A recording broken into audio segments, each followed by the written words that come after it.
majlisuhum. Inilah perkumpulan siapapun kalau udah ikut nimbrung nggak akan rugi, semua dapat ampunan dari Allah Subhanahu wa Ta'ala.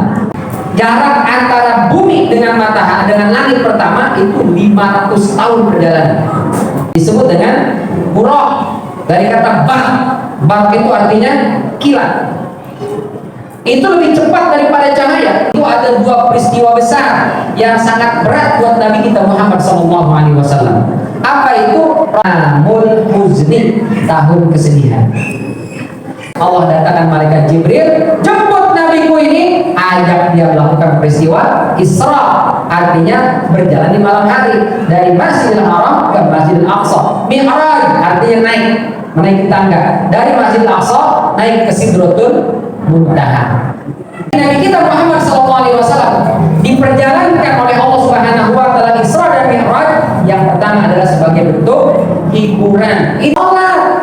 Jadi sholat Allah berikan kepada Nabi Muhammad itu sebagai solusi dari semua masalah dalam kehidupan kita. Apa masalah kita? Selesaikan dengan sholat. Kenapa?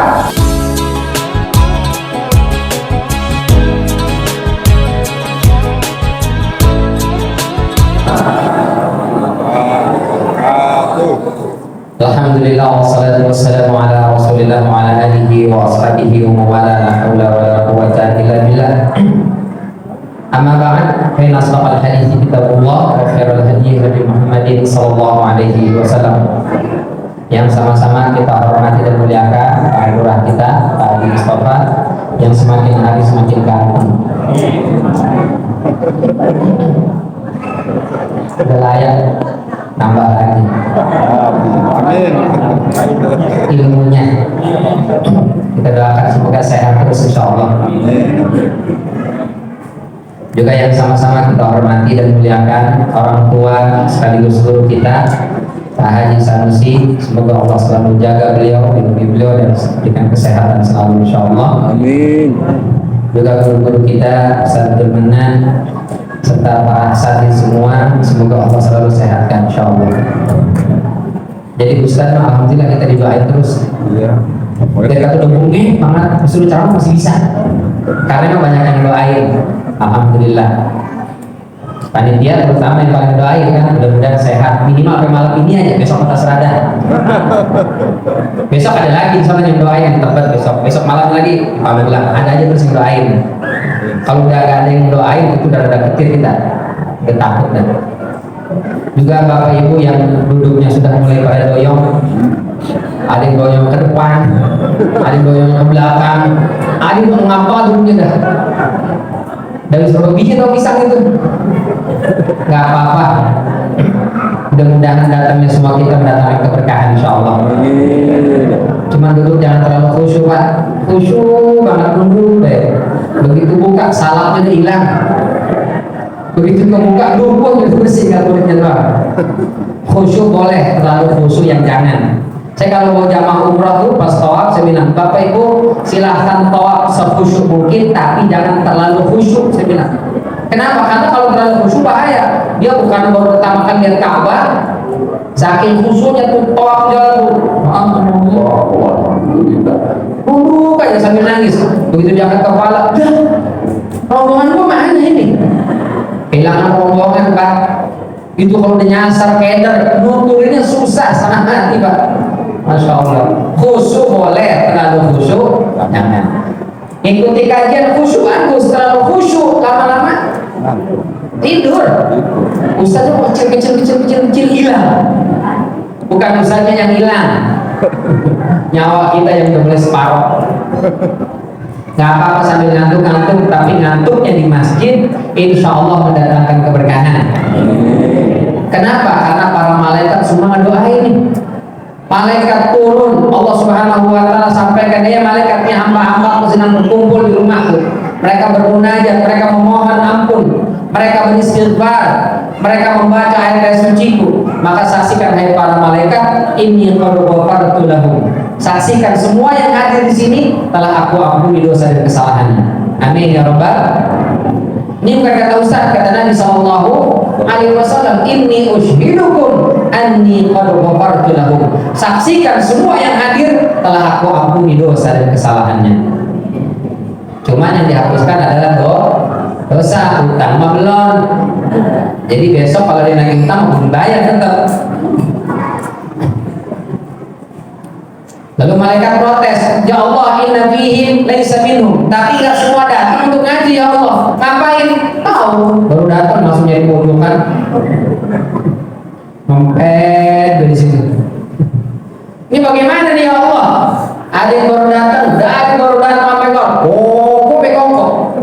Jadi kok kan Ustaz dikongkoin. Ustaz lagi ceramah kan mau kayak Ustaz. Ada juga yang begitu. Ada yang baru datang sampai kelar. Oh, kok dipotong. Semua dipotong-potong. Ini bagaimana ya Allah? Ini dapat ampunan apa enggak? Kata Allah, humul julasa, kata Allah Subhanahu wa taala, humul julasa la yashqa fihim jalisuhum. Inilah perkumpulan siapapun kalau nggak ikut nimbrung nggak akan rugi, semua dapat ampunan dari Allah Subhanahu wa taala. Yang tidur diampunin, yang makan diampunin, yang foto-foto diampunin, yang pokok diampunin. Pokoknya Dimas, cuman kalau bisa jangan berokok ya, biar Ustaz ada yang dengerin. Biar pulang, tadi saya ngomong apa? Tahu, cuma tadi ngomong ngokek produk atau pelurah mau diganti seragam. Tadi berganti seragam kepala saya. Insya Allah, amin aja dulu. Jangan ya. Bapak Ibu yang dirahmati oleh Allah Subhanahu wa taala, Isra wal Mi'raj adalah peristiwa yang luar biasa, tidak bisa dijelaskan oleh sains. Tidak bisa dijelaskan oleh ilmu apapun, karena ini pelajaran perjalanan di luar nurul atau zaman sekarang. Nggak bisa, karena jarak dari bumi ke langit pertama saja yang ada matahari itu cahaya matahari sampai ke bumi itu butuh waktu 8 menit. Cahaya itu baru dari bumi ke langit. Dari bumi ke matahari, dari matahari sampai ke planet Pluto itu butuh waktu 4 jam untuk sampai cahaya di sana. Sementara Nabi kita Muhammad SAW Isra dan Mi'raj dari Masjidil Haram ke Masjidil Aqsa, dari Masjidil Aqsa sampai ke Sidratul Muntaha, balik lagi itu dari Ba'da Isya sampai subuh. Taruhlah jam 8, dari jam 8 sampai jam 4, berapa jam itu? 8 jam. Berarti perginya 4 jam, baliknya 4 jam. Kalau Rasul pakai kendaraan secepatnya sama dengan kecepatan cahaya, 4 jam itu baru nyampe Pluto, baru di langit pertama. Sementara yang dilalui adalah 7 lapis langit. Kata Rasulullah, bainal ardi was sama khamsina aman.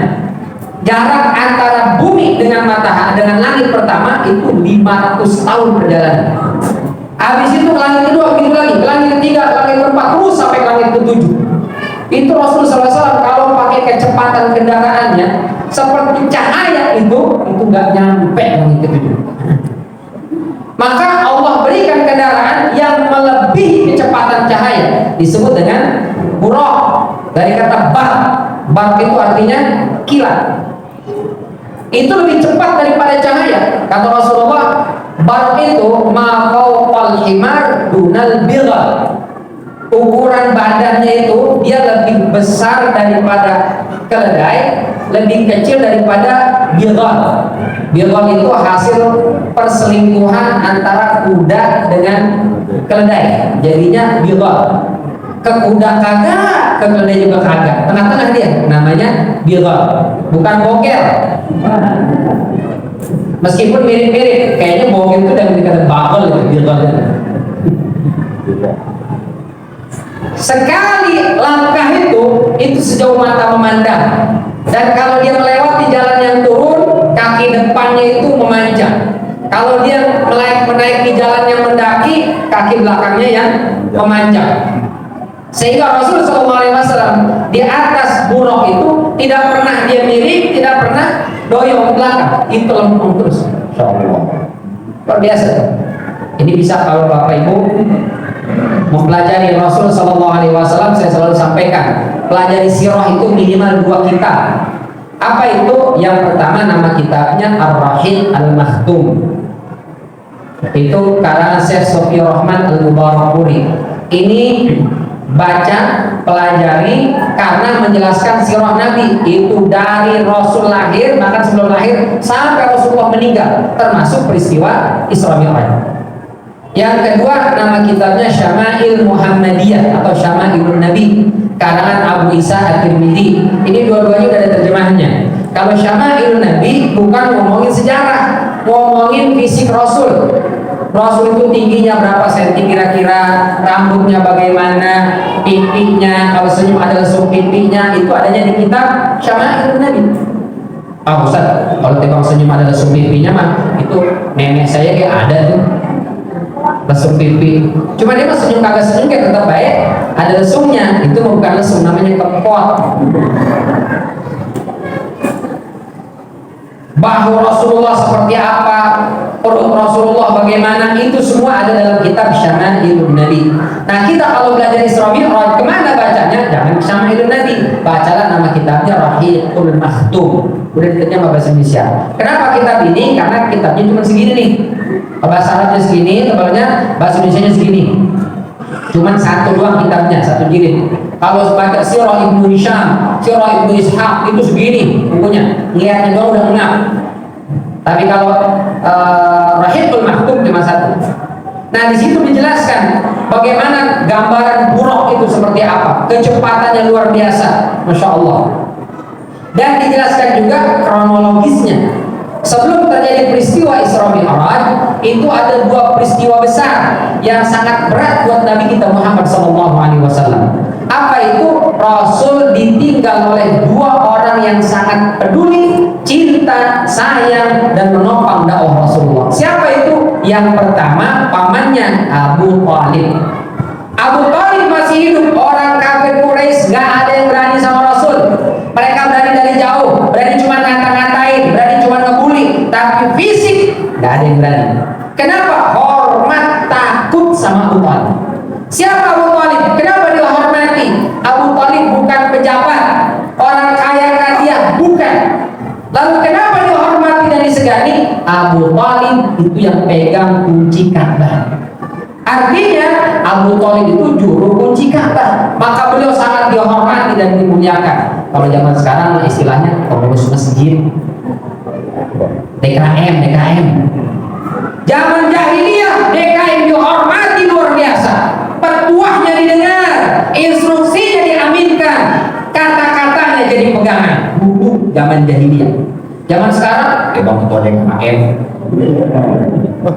Tapi itu bukan di Sari Buya. Di sini ketua DKM nggak perlu bawa proposal, di WA doang langsung pada datang. Yang bawa pisang, yang bawa rambutan, bawa lubuk, betapa saktinya DKM gitu. Pakai WA doang. Memang perlu ada yang dihormati di kampung itu, mesti ada yang disegani. Kalau kampung nggak ada yang dihormati, kampung nggak ada yang disegani, orang akan berbuat macam-macam.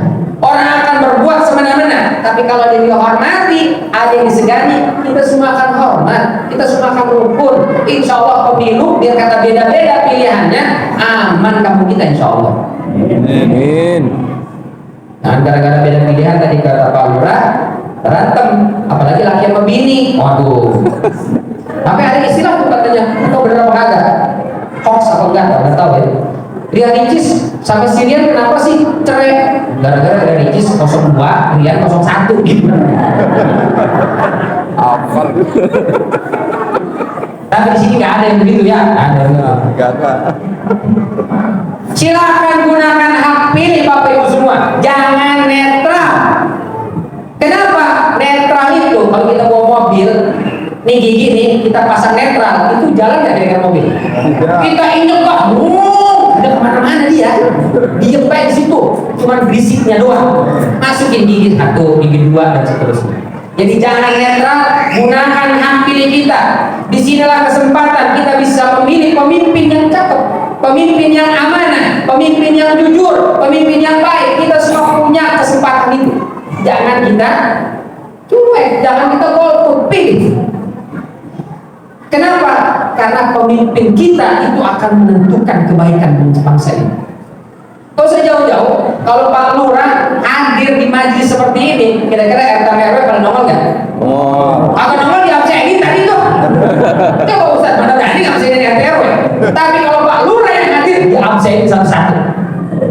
Kalau sudah RT RW-nya hadir, rakyatnya datang apa enggak?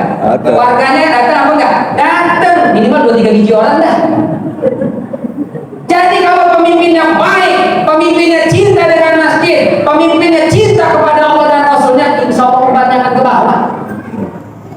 Tapi kalau naudzubillah min dzalik, pemimpinnya yang tidak beriman, pemimpin yang tidak taat kepada Allah, tidak takut melanggar aturan Allah, bahaya. Maka Allah katakan dalam surat Al-Isra ayat 16, wa idza aradna an nuhlika qaryatan amarna mutrafiha. Kalau kami mau hancurin negeri, kami mau membinasakan satu wilayah, gampang saja, kata Allah, amarna mutrafiha. Amarna ini ada 3 riwayat.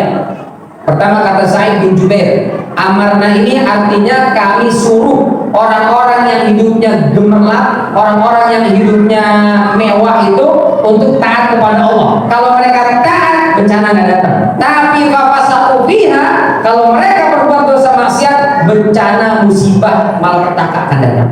Satu.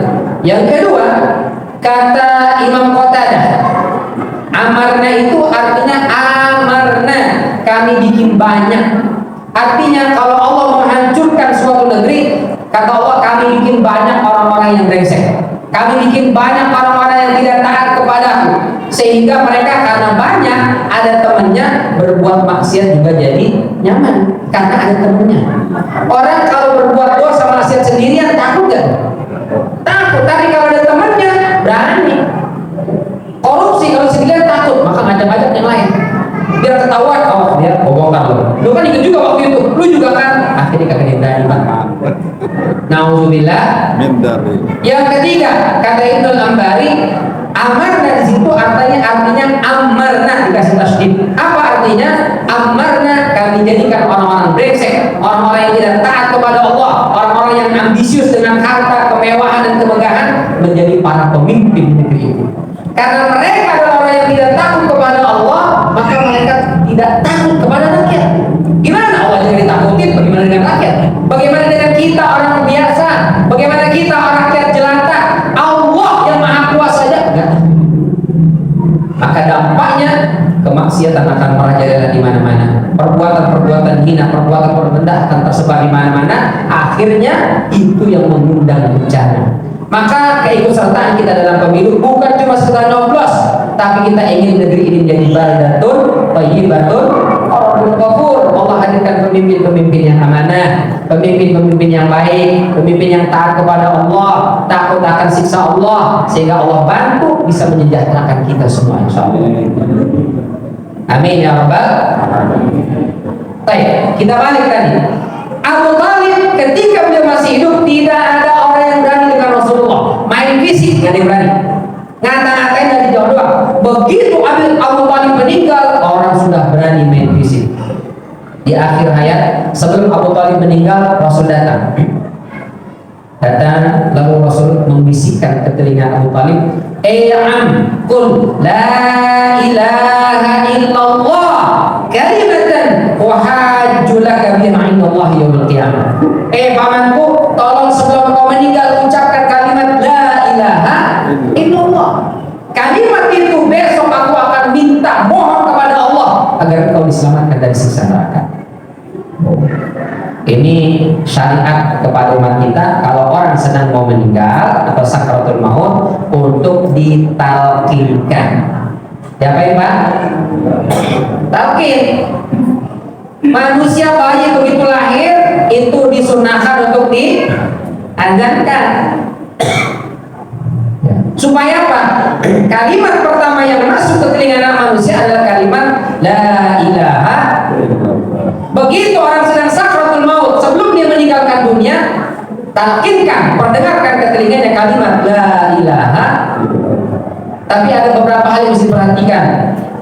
Siapa yang mentalkinkan dan mengazankan itu adalah orang yang paling dekat. Nih bapak-bapak, mohon maaf, ketika istri melahirkan anak, siapa yang mengazankan tuh bayi? Bapaknya, jangan manggil ustaz. Ini bayinya lahir, ustaz tolong ajarin anak saya ustaz. Lu yang ajarin lu. Saya mau Ustaz, pada jarang azan, sokan-sokan kagak meredup, kagak perlu meredup, azanin doang buat anak. Azanin, Bu, kasih tahu sama suaminya, kalau ibu melahirkan yang mengazankan tuh bayi suami. 9 bulan dari hamil pertama, bulan pertama laki suruh latihan azan, suruh latihan azan. Gak usah di masjid, kalau masih ada muazzinnya, udah di rumah aja. Tiap hari, supaya begitu lahir bro, Allah bapaknya yang ngajarin, bukan ustaz, bukan yang lain, bapaknya langsung ngajarkan. Agar kalimat tauhid ini dimasukkan ke telinga anak itu melalui lisan bapaknya. Kenapa? Khawatir nanti begini dong. Bapak lo, ajarin anak kita nih. Umar ada kata kalau ustaz, bapak lo yang ngajarin, ayo ajarin. Tapi kagak tapi ajarin. Akhirnya ucap dikit-dikit diajarin sama dia. Allahu Akbar, Allahu Akbar. Bukan yang itu adanya. Kan bukan itu juga yang gua. Ajarin. Agar kalimat tauhid yang menancap ke dalam hati anak kita itu adalah kalimat bapaknya. Suara bapaknya itu masuk dalam telinga anak itu. Sehingga kalau anak ini sudah mulai dewasa, mulai besar, nasihat-nasihat petua-petua orang tua yang diberikan kepada anak mudah, gampang anak itu apa kata bapak. Tapi kalau yang ngajarin orang lain, bapaknya dia sampai membusak ngomel tuh bocah, masuk telinga kiri, keluar telinga. Kenapa Ustaz? Anak saya bandung, saya omelin Ustaz, galakan dia. Kenapa Ustaz ya? Dulu bapak ajarin dia kagak. Nah, itu dia Ustaz, saya waktu itu kagak sempat ngajarin. Itu dia masalahnya. Makanya ajarin tuh anak supaya masuk kalimat tauhid. Gantian, begitu besok bapaknya yang sakratul maut, anaknya yang mentalkinkan. Saya sering sampaikan, yang mentalkinkan orang yang sakratul maut adalah orang yang paling dekat. Siapa yang paling dekat? Pertama itu adalah pasangannya. Jangan Ustaz, Pak Haji tolong talkin Pak Haji, bini saya udah cengap-cengap. Atau memang kenapa Bang? Saya ada kurang paseh membaca. Nggak usah pakai paseh-pasehan, cuma bilang la ilaha. Saya tahsin rada jarang datang, agak pernah nongol saya kalau jarang. Saat gimana sih kagak datang tahsin? Bagaimana nih? Kagak perlu tahsin, la ilaha. Masa kagak bisa? Ini panjang ini berapa halaman? 6 atau 7? Kagak pakai panjang-panjang, ada la ilaha. Itu kita baca, talkinkan. Kenapa? Karena orang kalau sakratul maut itu pikiran udah kemana-mana. Kata Imam Qurtubi sudah ditampilkan gambaran nasib dia besok. Kalau dia orang taat, orang baik, surga diperlihatkan. Kalau dia orang pelaku dosa maksiat yang kagak pernah nongol di masjid, kagak sholat, neraka, disate dia, ditusuk dari dubur tembus ke kepalanya, digergaji, dipotong, disiram dengan air yang panas mendidih, habis meleleh badannya. Ketakutan, panik luar biasa. Maka itu orang sakratul maut siksanya begitu luar biasa kalau dia tidak beriman kepada Allah. Nah, lagi panik begitu, kalau yang mentalkinkan itu orang lain, dia akan berpikir 2 kali itu. Pak, ayo Pak, la ilaha illallah. Ini suara siapa sih ini? Ini siapa sih? Tuh, mikir dia. Tapi kalau yang mentalkinkan pasangan kita, suami kita, istri kita yang mentalkinkan, begitu bilang, Pak, ayo Pak, la ilaha illallah. Oh, ayam muda diam deh. Langsung dia ikut. Karena sudah familiar di telinganya. Pasangannya udah gak ada Ustaz, anaknya yang mentalkinkan. Ini orang tua sudah sakratul maut, dia malah asik update status guys. Bapakku sudah mulai di ujung kehidupannya guys, tolong doain guys. Dengan bukan videoin, bukannya update status, tapi talkinkan, bimbing la ilaha illallah. Tapi ada aturan mainnya, kata Imam Qurtubi, mentalkin itu adalah memperdengarkan kalimat tauhid ke telinga orang yang sakratul maut, bukan membimbing lisan. Jadi pertama, jangan diulang-ulang, maksimal 3 kali aja. Baik Pak, la ilaha illallah. Habis itu kita ikut apa enggak nih? Enggak, udah diam dulu. Agak lama baru baca lagi. La ilaha. Ini yang kanannya. Kita tungguin, enggak juga. Ketiga kali kita bimbing lagi, ternyata lisannya nggak bergerak sama sekali, maka sudah anggap dia tidak ikut lisan, tapi qalbunya ikut. Sudah. Jangan terus diulang-ulang dari jam 7 pagi sampai jam 7 sore sampai doa ke bibir. Tak usah 3 kali selesai. Apalagi Ustaz tadi bibirnya udah mau mulai tuh. Terus Pak. Tak perlu. Terus kalau sudah ditalkin dan dia sudah ikut, udah selesai. Ustaz tadi saya talkin jam 8 pagi Ustaz. Udah ngikut sih Ustaz. Tapi apa udah berdua ini udah juga mati Ustaz ya kan? Gimana? Meninggalnya ternyata maghrib. Ini bagaimana Ustaz ditalkin lagi apa jangan? Enggak perlu, enggak. Yang tadi jam 8 pagi itu udah cukup meskipun meninggalnya jam 8 malam misalnya. Enggak apa-apa. Sekali ini cukup. Makanya kalau sudah sakratul maut jangan lagi diajakin kongkong. Ini udah ditalkin nih, udah bilang lah, ternyata belum meninggal. Datang satu anaknya, bah, itu jadi tanah yang giringan punya siapa itu bah? Masih ngurusin tanah. Ini rumah ini nanti dijual bagaimana ini? Bagi buat siapa? Masih ngurusin warisan. Ini orang sakratul maut jangan ngomongin warisan. Atau ada yang nggak ngomongin warisan, tapi ngomongin biaya rumah sakit. Kakak adanya, ini jadi aki-aki rumah sakit siapa yang bayar? Luna. Akhirnya sakratul maut dia nangis. Ya Allah, rumah sakit gua belum dibayar, ini bagaimana? Jangan ada lagi ngomongin masalah dunia. Kalau sudah talkin itu diam. Zikir, baca surat Yasin, baca Quran di situ. Jangan kita ngomongin masalah dunia. Rasulullah SAW begitu Abu Talib mau meninggal dunia, maka beliau mengatakan, wahai pamanku, qul la ilaha illallah, ucapkan la ilaha illallah. Kalau kau ikuti kalimat ini, besok hari kiamat aku akan mohonkan ampun kepada Allah Subhanahu wa taala. Tapi di situ ada Abu Jahal. Ada Abu Jahal. Apa kata Abu Jahal? Abu Talib, atarghabu an millati Abdul Muttalib. Apakah kau sudah benci? Kau sudah tidak suka dengan ajaran nenek moyang kita, leluhurmu, sehingga kau mau ikut ajaran anak muda ini? Akhirnya ragu bimbang, maka keluar kalimat terakhir adalah ana ala millati Abdul Muttalib. Ini riwayat yang paling kuat.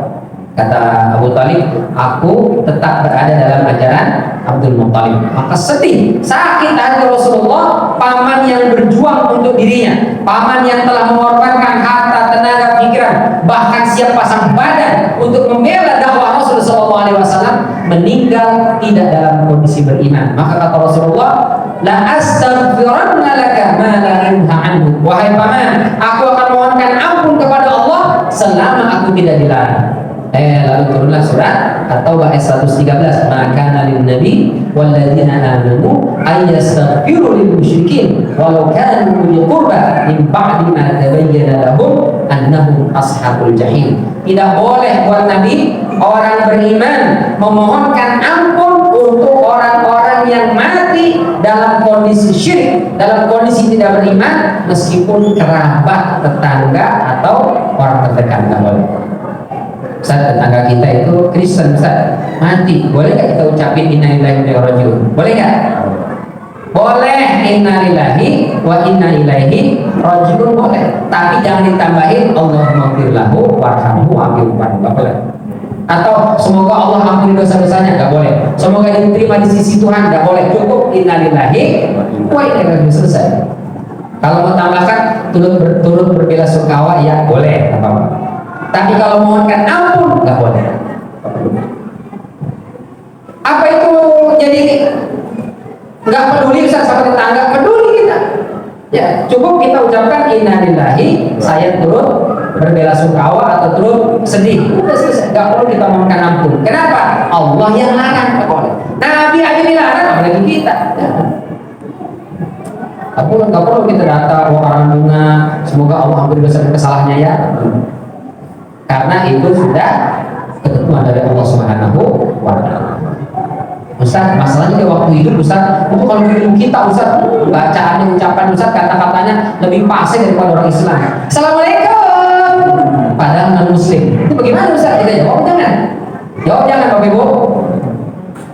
Orang non muslim, Kristen mengucapkan salam, kita jawab jangan. Jawab, bagaimana jawabnya? Waalaikum. Itu. Jangan waalaikumsalam warahmatullahi wabarakatuh. Loh, cukup waalaikum. Gitu. Tapi kalau dibilang selamat pagi dan selamat dong pagi dong Ustaz. Perlu pagi nggak apa-apa bahasa Indonesia. Tapi kalau salam, nah ini jangan. Nggak perlu kita ucapin salam, nggak perlu kita jawab salamnya orang muslim.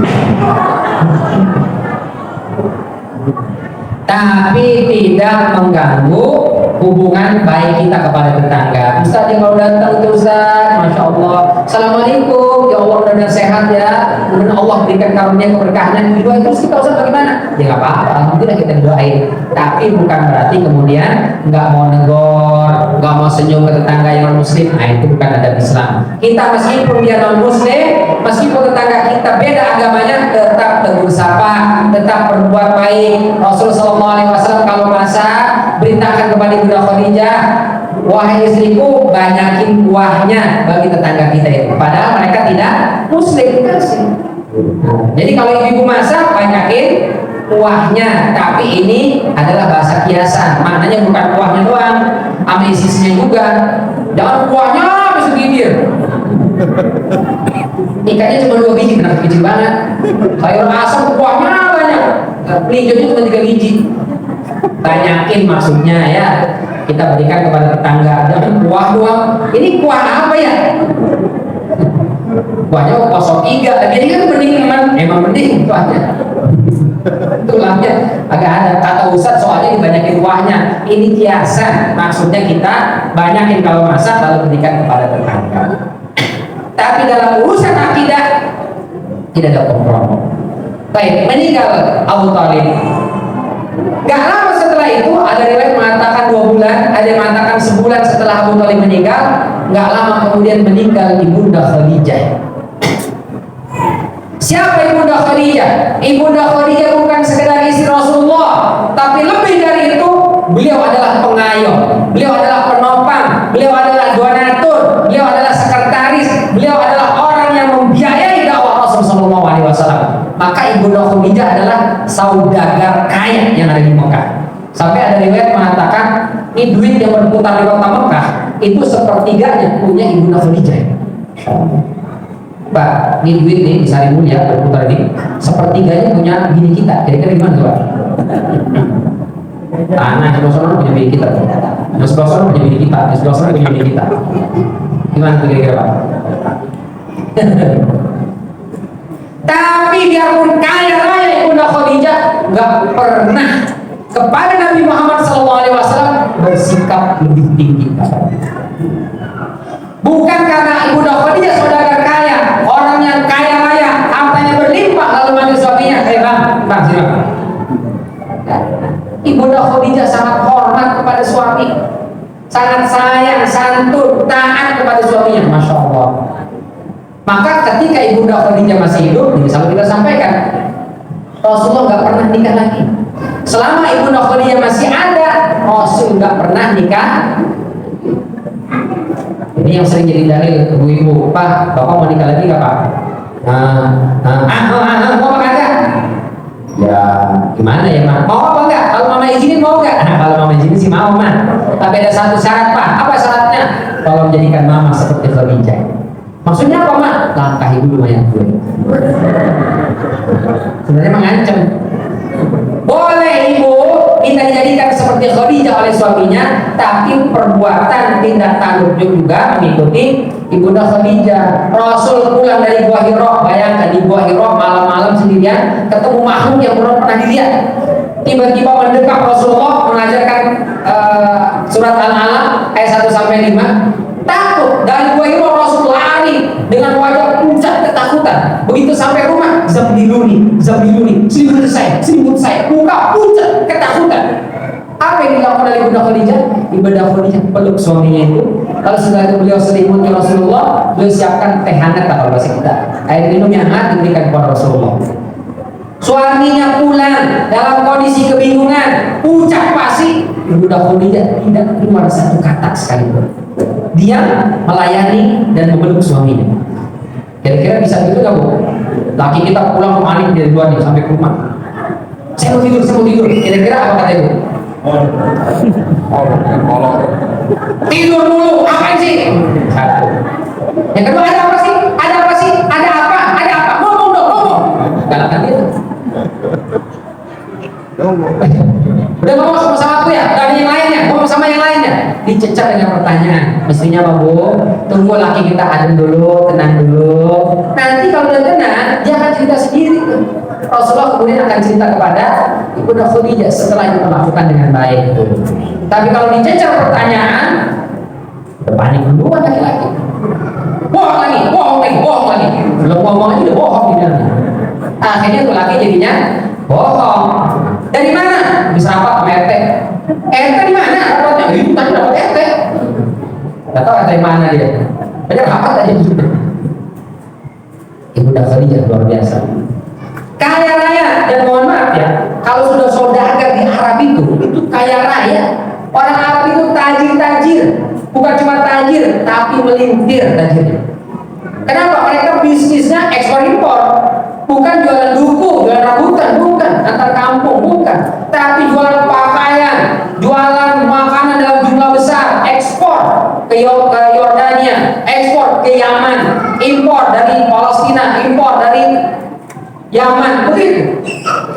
Barang yang harganya mewah, barang yang harganya mahal. Maka orang-orang Arab zaman itu duitnya banyak-banyak, kaya raya. Maka disebutnya tajir melintir. Kenapa? Karena mereka memang pedagang. Cuman sampai ke Indonesia kata tajir ini berubah makna. Buat orang Indonesia awalnya kalau kaya tajir aja, padahal tajir aslinya pedagang. Aslinya itu. Jadi orang berdagang disebut dengan tajir. Tapi di Indonesia pokoknya semua orang kaya tajir. Misalnya tajir banget orang, rumahnya 2 lantai, mobilnya 3 berderet. Apa bisnisnya? Pegawai pajak, Ustaz. Itu bukan tajir. Pajak. Tajir itu yang mana, Ustaz? Tajir itu pedagang. Tuh, tukang tahu bulat, tajir itu. Tukang somai, itu tajir. Cuman kagak melintir. Kalau melintir, Ustaz, kalau tanggung bulat tuh melintir dulu. Kaya raya, maka dihormati, disegani. Masya Allah, luar biasa Ibunda Khadijah. Gak ada yang berani sama Rasulullah karena tahu ini bininya bukan sembarang orang nih.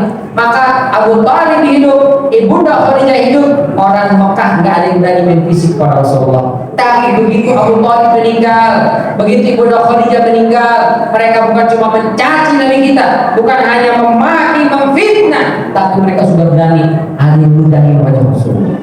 Lagi lewat, cuy, diludahin buka. Begitu lewat Rasulullah, ada yang pasir dilempar ke muka Rasulullah. Ada yang Rasul lagi sholat, sorban. Begini Rasul sholat pakai sorban, itu sorbannya tarik satu ke sini, satu ke sini, tarik ke belakang, dengkulnya taruh di punggung Rasulullah, sampai nyaris meninggal tercekik Rasulullah. Kalau bukan karena Allah, kalau Allah Allah, nggak tahu apa yang terjadi dengan nasib Rasul Sallallahu Alaihi Wasallam. Tentu Allah akan menjaga. Tapi ini menunjukkan betapa orang-orang kafir Quraisy mereka sudah berani dengan Rasulullah lantaran sudah meninggal 2 orang ini. Bahkan ada seorang yang bernama Uqbah bin Abi Mu'ayth, ketika Rasul sujud itu ditimpa kepala Rasulullah dengan kotoran unta. Unta tahu kan Pak? Unta itu gede sapi, kotorannya juga gede. Kalau kambing kotorannya masih kecil lah ya. Itu aja kita lagi sujud ditaruh kotoran kambing dan kepala kita kira-kira gimana tuh? Kita kejar, kemarin itu kejar orang. Rasulullah SAW lagi sujud ditimpa kepalanya dengan kotoran unta. Maka semakin hari semakin banyak penyiksaan. Sedih hati Rasulullah. Gak ada lagi orang yang membela, tidak ada lagi orang yang menopang dakwah Rasulullah SAW. Tidak ada lagi yang menjaga. Di sini tuh Rasul merasa terhimpit dadanya, merasa sempit kehidupannya, merasa besar bebannya sehingga muncul rasa sedih. Itu yang disebut dengan amul huzni, tahun kesedihan. Maka kemudian di masa seperti itu, ketika Rasul merasakan sedih, merasakan berat hari-harinya, Allah datangkan malaikat Jibril, jemput nabiku ini, ajak dia melakukan peristiwa Isra, artinya berjalan di malam hari dari Masjidil Haram ke Masjidil Aqsa. Mi'raj artinya naik, menaiki tangga dari Masjidil Aqsa naik ke Sidratul Muntaha. Berarti hikmah pertama perjalanan Isra Mi'raj adalah itu Isra Mi'raj Allah hadirkan sebagai bentuk hiburan buat Nabi yang sedang galau, sedih, dan juga sebagai pelipur lara. Tuh, itu pelajaran pertama. Jadi kalau ditanya, apa pelajaran pertama Isra Mi'raj? Yang pertama pelajarannya adalah ketika kita kesulitan menemukan solusi dari setiap persoalan, kita sudah mikir ke sana kemari, tidak juga ketemu jalan keluar dari masalah hidup, maka kita butuh keluar untuk jalan-jalan. Besok tanggal merah kan ya? Nah itu dah. Jadi nanti ibu pulang dari sini ke rumah tinggal kasih tahu, bang, pelajaran pertama Isra Mi'raj. Apa itu? Besok kita pergi jalan-jalan. Healing. Kalau nggak stres kamu, stres, dapur, kamar mandi, cuci piring, gosok, masak, urus bocah, itu aja tiap hari. Kalau nggak diajak jalan-jalan, Pak, itu dia akan keluar semua tuh. Kita pernah sampaikan seorang wanita itu sehari, Pak, itu dia bicara itu bisa 20.000 kosakata sehari, 20.000 kosakata. Bayangin kalau bini kita nggak pernah kita ajak jalan-jalan, 20.000 itu dia simpan 3 hari udah 20.000 tuh. Begitu kesel keluar, habis kita, Pak, 30.000 kosakata masuk situ. Maka perlu kita ajak jalan-jalan. Kata Rasul sallallahu alaihi wasallam, la an amsya ma'a akhin li liyudkhila surur fi qalbi. Sebelumnya Rasul ditanya, ya Rasul, ayyu a'malin ahabbu ila Allah? Apa amal yang paling dicintai Allah? Apa jawab Rasul? Bukan salat, bukan puasa, bukan sedekah, bukan haji, bukan umrah, bukan. Apa amal yang paling dicintai oleh Allah Subhanahu wa taala? Kata Rasulullah, sururun tudkhiluhu ala qalbi muslim. Rasa bahagia yang kau masukkan ke dalam hati saudara. Apalagi rasa bahagia yang kita masukkan dalam hati pasangan kita. Itu pahalanya ahabbu ilallah, lebih dicintai oleh Allah Subhanahu wa taala. Bahkan kata Rasulullah, ahabbu ilayya min an a'takiba fi hadzal masjid syahra. Lebih aku cintai daripada iktikaf di Masjid Nabawi 1 bulan pun. Bapak Ibu, kalau mau umroh itu di bulan Ramadan harganya berlipat-lipat. Kalau bulan-bulan yang lain umroh itu 30 juta misalnya, agak-agak mahal dikit 40 juta. Tapi kalau bulan Ramadan 41 juta, 60 juta sampai 90 juta, bahkan 300 juta di bulan Ramadan. Ada yang udah berangkat umroh di bulan Ramadan? Belum, mudah-mudahan semuanya pada bisa berangkat. Siapa yang bayarin? Masing-masing lah. Pokoknya mudah-mudahan bisa berangkat ke tanah suci insyaallah. Apalagi syukur-syukur bisa bawa pasangan ke tanah suci. Ustaz, boro-boro bawa ke tanah suci, Ustaz, ke tanah abang ke mentok, gimana jadinya? Ajak jalan-jalan. Kata Rasulullah, la an amsya ma'a akhirli liyudkhila surur fi qalbihi. Aku nemenin pasangan, nemenin teman kerabat, apalagi istri untuk jalan-jalan dalam rangka menanamkan rasa bahagia di hatinya. Ahabbu ilayya, lebih aku cintai kata Rasulullah, min an a'takifa fi hadzal masjid syahran, daripada iktikaf di Masjid Nabawi 1 bulan pun. Masya Allah. Bukan di Masjidul Islam, di Masjid Nabawi yang pahalanya 1000 kali lipat. Di bulan Ramadan iktikaf orang lama-lama itu. Tapi Bapak Ibu nemenin pasangan jalan-jalan, itu pahalanya di sisi Rasulullah lebih dicintai dibandingkan iktikaf di sana. Mau Pak? Nah besok aja. Kemana jalan-jalannya? Tergantung budget. Kalau kira-kira ngepas ya Taman Kota sini dekat nih. Ada apa sih Pak? Ada andong, saya udah naik juga tuh andong ada. Ada andong, ada mobil-mobilan bocah itu, bocah Ustaz, naik aja situ, nanti mas seneng. Ustaz, saya ngajak bini jalan-jalan, bini senang Ustaz, saya kagak senang Ustaz, kantongnya habis. Pak, emang kita nyari buat apa Pak? Emang buat bini Pak? Benar nggak Bu? Bapak nyari buat bini udah, cari sebanyak-banyaknya. Pokoknya apa yang diminta sama bini kita kasih selama ada. Kalau nggak ada, ajak aja puasa bareng-bareng. Jadi hikmah pertama adalah ngajak jalan-jalan. Rasul sallallahu alaihi wasallam sedang penat, Rasulullah sedang sedih, sedang berduka, maka Allah ajak jalan-jalan tadi. Dalam hidup kita ini butuh kita hidup, butuh jalan-jalan. Kalau kejauhan kejauhan kali di samping kali itu. Ngapain dengan bengkok mama lo? Yang bengkok. Yang penting healing judulnya. Habis itu bawa muter suruh ke makam. Biar tahu kita besok sini kita sini. Kita nggak jalan-jalan pisan bang lo. Ya mau jalan-jalan kemana? Kemana kayak ke orang-orang? Jangan ikutin orang-orang. Karena nyasar dan sini aja udah. Kan cinta memang begitu. Bagaimana? Kalau sudah cinta tidak akan kemana. Maksudnya aku ini sangat cinta kepadamu. Jadi ini gak usah kemana-mana karena cinta tidak akan kemana. Bilang aja punya modal ya. Insya Allah Pak, Allah akan bukakan rezeki. Karena setiap manusia itu udah ada jatah rezekinya. Bini kita, anak-anak kita udah ada jatah rezekinya Pak.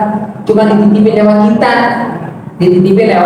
kita. Jadi kalau kita yang sukses dalam profesi kita yang sukses dalam jabatan kita, sukses dalam bisnis kita, itu ada jatah anak istri kita yang Allah titipin lewat kita.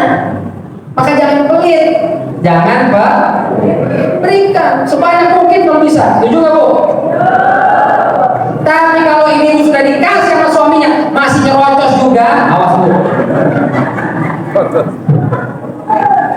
Bukan cuma suka, baunya aja kagak kebagian. Mau sudah dari. Bu, laki kita tuh waktu orok itu yang mengandung ibu apa maknya? Maknya. Begitu lahir ada kesakitan ibu apa maknya? Maknya. Siapa yang ngajarin dia ngomong? Siapa yang nyuapin makan? Siapa yang nyebokin anak kita, suami kita waktu dulu masih bayi? Maknya.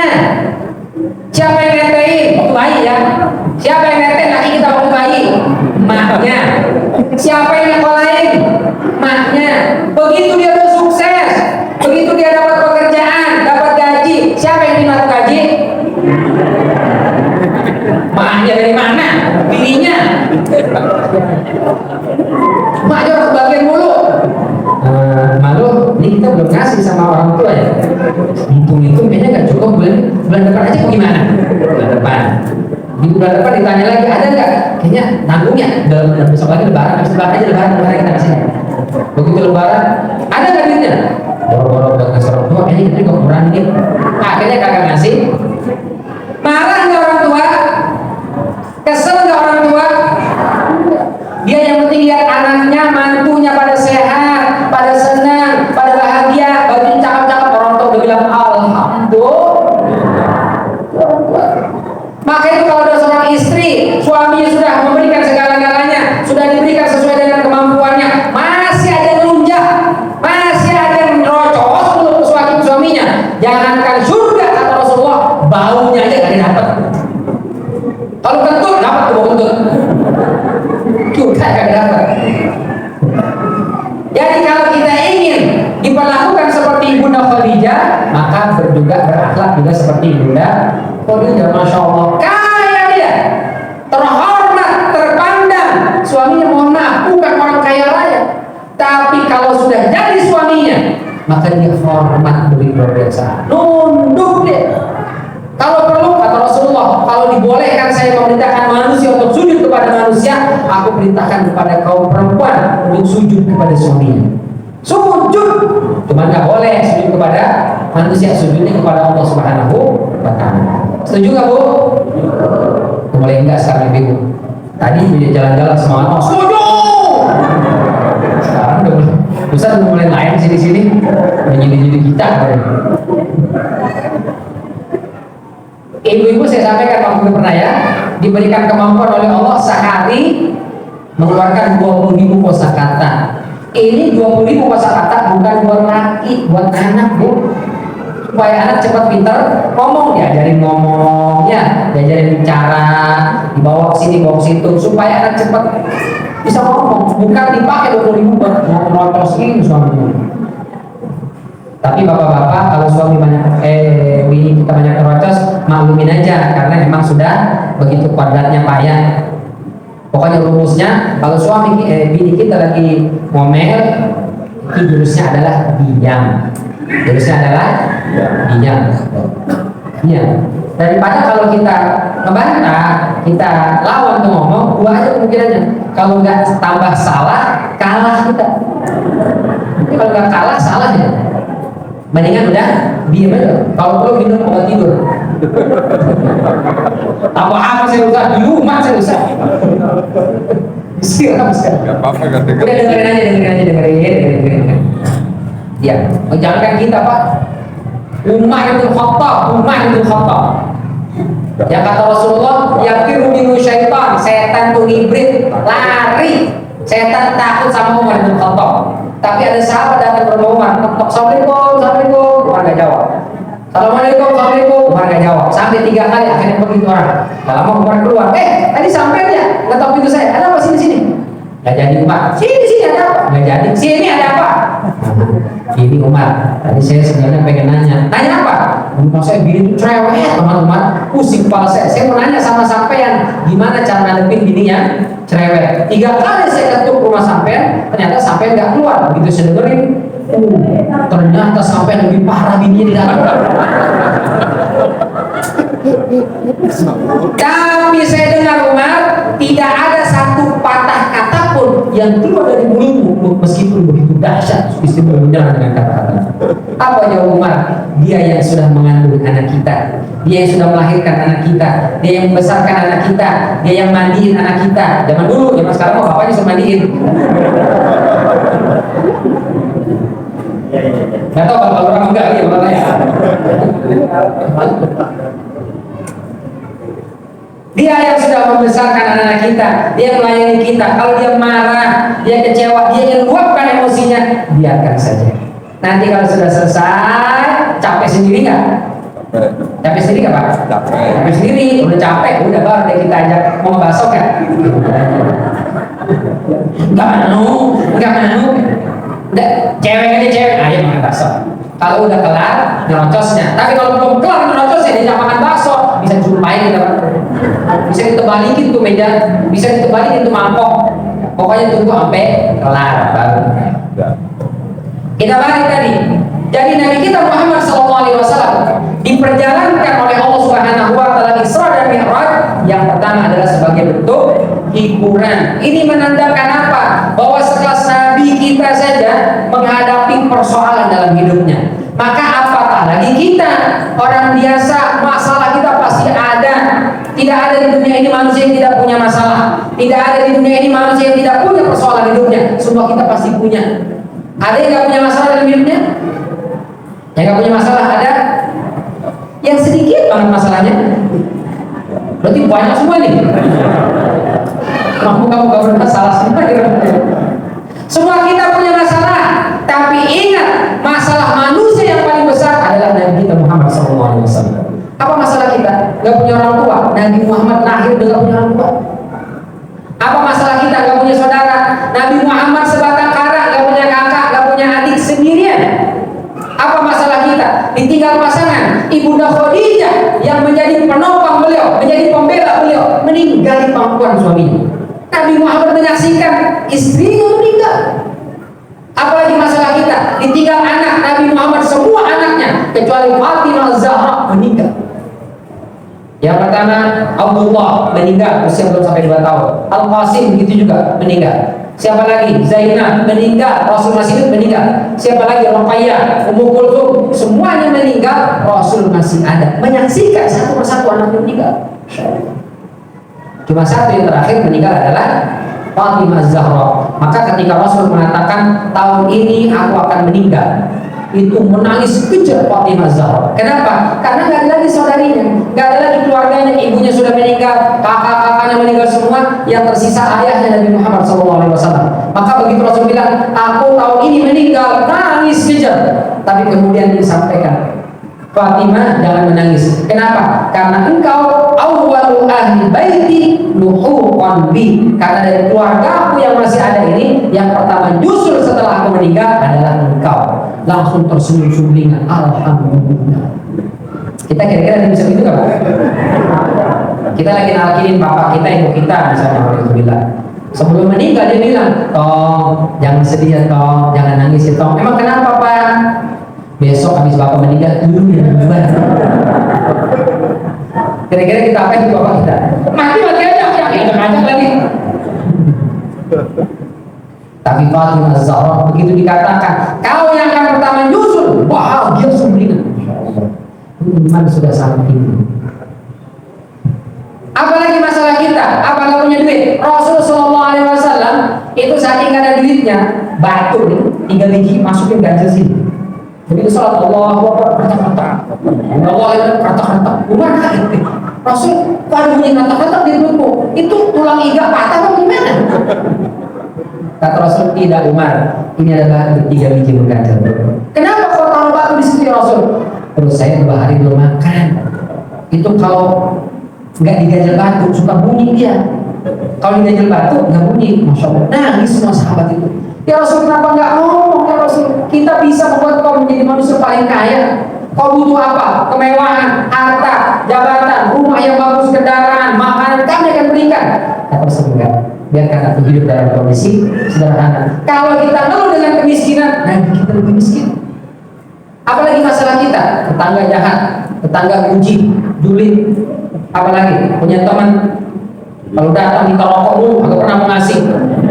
Apalagi punya tetangga, apapun yang kita beli bohongin dulu, apapun yang kita punya dikomentarin terus, komentarin terus. Kita punya tetangga julid, kita punya teman yang tidak baik, kita punya orang yang jahat sama kita. Rasul Shallallahu Alaihi Wasallam satu Mekah jahat semua sebenarnya. Diludahin sama Utbah bin Abi Lahab. Jadi Utbah ini itu mantan menantunya Rasulullah, anaknya Abu Lahab. Begitu dia mau pergi bisnis ke Syam, lewat rumah Rasulullah, ya Muhammad, Muhammad. Begitu Rasulullah, ada apa Utbah?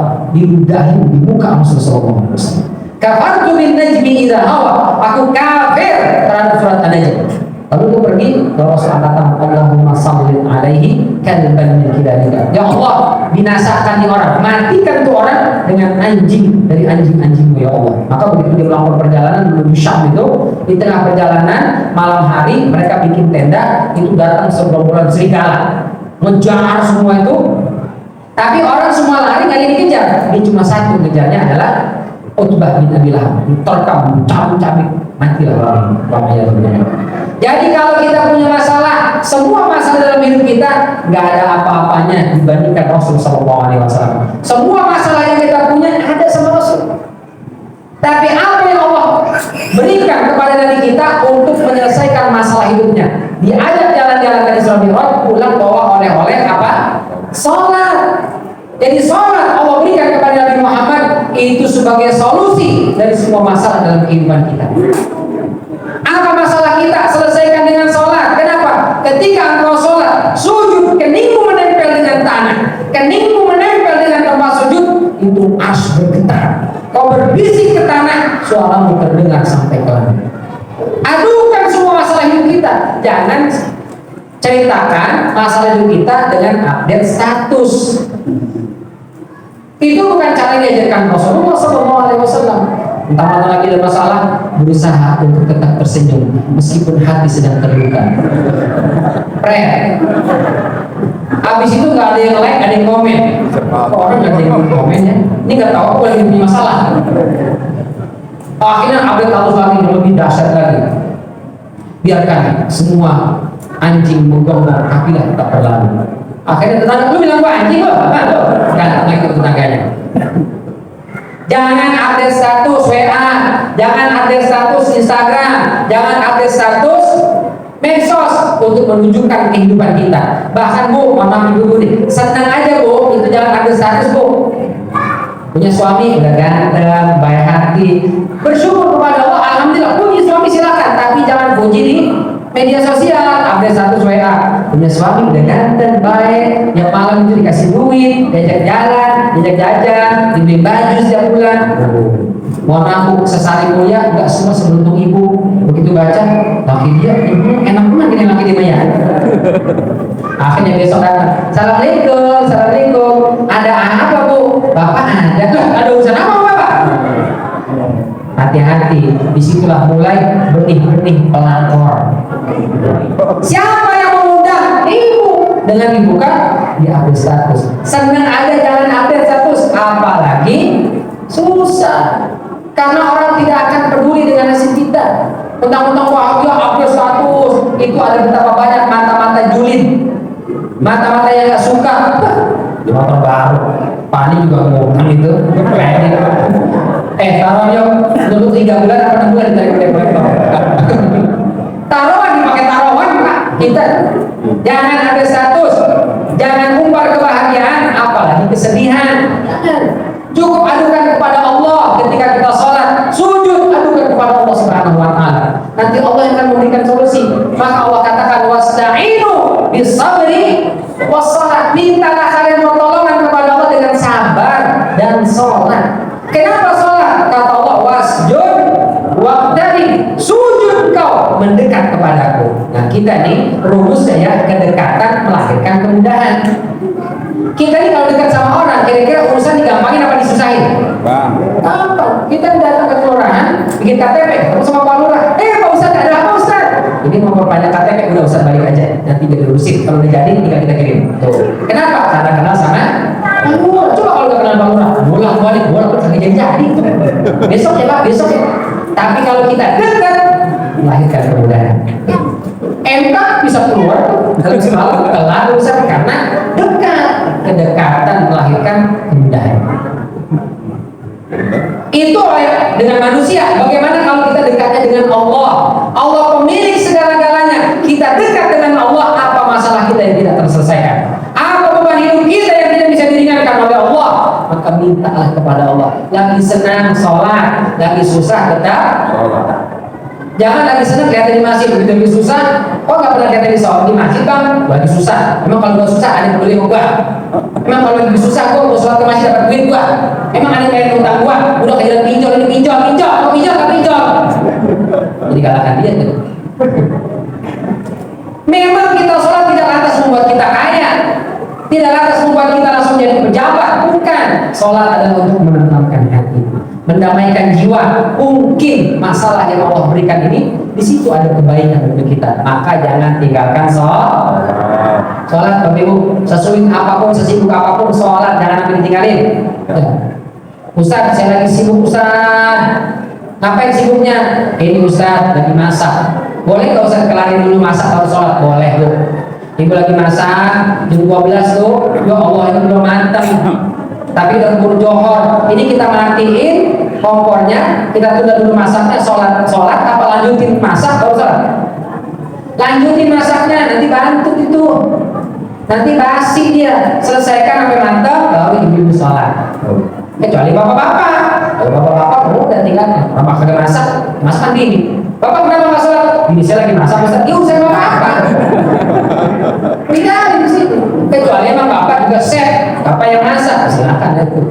Tapi kalau saya bingung, tinggalkan sholat. Tinggalkan aktivitas untuk sholat. Tapi kalau aktivitas itu penting, ya selesaikan dulu aktivitasnya, baru setelah itu sholat. Ustaz saya lagi sholat, Ustaz Allahu Akbar. Tiba-tiba datang paket. Tadi bukan paket, gua tungguin agak datang. Udah sholat aja datang. Apa yang mesti kita lakukan? Pertama, kencengin apanya? Takbirnya. Allahu Akbar. Gak perlu Allahu Akbar. Cukup kita. Sami Allahu liman hamidah. Jangan dekat. Oh lagi sholat. Tapi ada juga melempar kan, dilempar tuh. Itu berarti dibayar. Masalahnya COD Ustaz, belum bayar ini. Ya tungguin. Satu, yang kedua cepetin. Apa yang dicepetin? Bacaannya. Habis Fatihah langsung aja ina. Rakaat pertama. Setelah itu begitu ruku biasanya 3 kali baca sekali aja. Subhana rabbiyal azim wa bihamdihi subhanallahu liman hamidah rabbana lakal hamd. Allahu akbar. Subhana rabbiyal a'la. Allahu akbar. Cukup sekali-sekali. Kasihan tukang pakai dulu kepanasan di luar itu.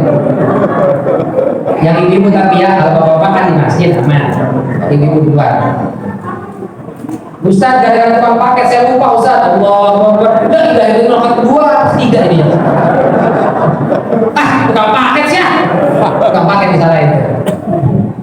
Itu paling ibu sholat rumah. Kalau bapak-bapak di masjid aman. Ya. Kenapa? Karena kita sholatnya berjamaah. Kita lupa ada imam yang enggak lupa. Imam lupa, ada makmum yang ingat, nanti makmum ingat deh.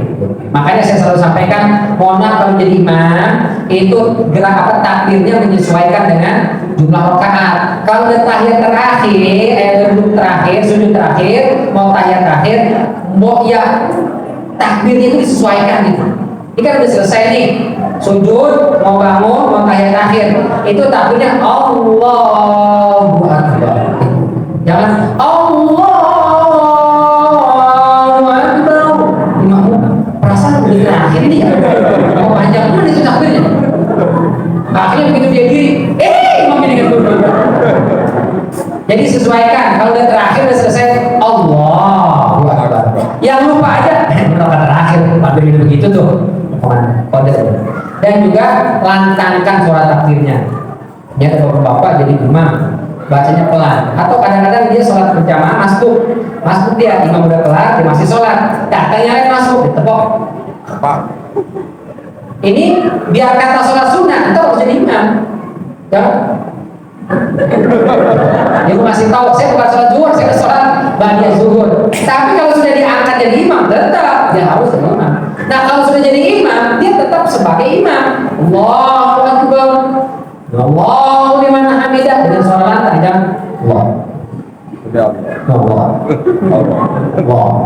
Kasih di belakang. Jadi kedengaran itu suaranya udah bangun, belum sih ada suara. Akhirnya sujud gini dia, belum ini. Tolong takdirnya lantangkan, keraskan, karena sebagai imam. Baik, Bapak Ibu rahmatullahi Allah, ini jam 10, ya sekebulinya nanti baik lagi dikebuli. Mudah-mudahan bermanfaat. Semoga Allah jaga kita semua, lindungi kita semua, jadikan kampung kita kampung yang adem, tentrem, yang mendatangkan kebahagiaan, warganya semua pada bahagia, lurahnya juga sehat terus, para pengurus RT RW-nya pada sehat, disehatkan fisiknya, disehatkan kantongnya, bapak-bapak itu pada banyak duitnya, biar pada bisa ngasih duitnya banyak begininya. Nikah lagi? Pokoknya dimudahkan kalau urusannya, sehingga mudah-mudahan kita semua bisa di dunia ini selamat dan bahagia, dan besok di padang mahsyar kita juga termasuk orang yang selamat dan dimasukkan ke dalam surga Allah Subhanahu wa taala. Ini barangkali yang bisa kami sampaikan. Memang Isra Mi'raj banyak sekali kalau kita bahas sampai besok pagi juga kelar. Tapi berhubung nasi kebuli ini sudah siap ya. Ada 10 nampak katanya tinggal itu begitu agak kebagian makanya. Mudah-mudahan semuanya kebahagiaan insyaallah. Adanallahu wa iyyakum ajma'in. Terima kasih atas segala perhatian. Mohon maaf apabila ada kekeliruan dan kekurangan. Wabillahi taufiq wal hidayah. Wassalamualaikum warahmatullahi wabarakatuh. Waalaikumsalam warahmatullahi wabarakatuh.